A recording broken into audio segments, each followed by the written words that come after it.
Per la prima volta da 9 anni il Consiglio regionale del Veneto ha approvato il bilancio di previsione entro il termine del 31 dicembre, impedendo così l'esercizio provvisorio a cui l'ultimo decennio di politica veneta ci aveva abituati. È stata una filiera che fra Giunta e Consiglio è funzionata, cosa che magari negli altri anni non funzionava.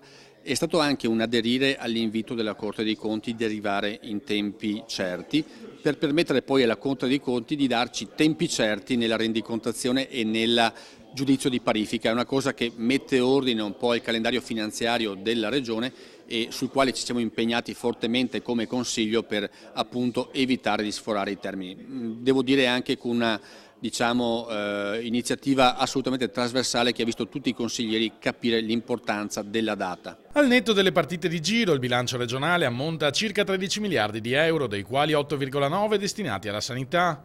La legge di stabilità è stata approvata con i 26 voti favorevoli dei gruppi di maggioranza e i 19 contrari della minoranza. Poco dopo la mezzanotte il Consiglio ha inoltre approvato il bilancio preventivo 2017-2019 con la partecipazione al voto anche del governatore Luca Zaia.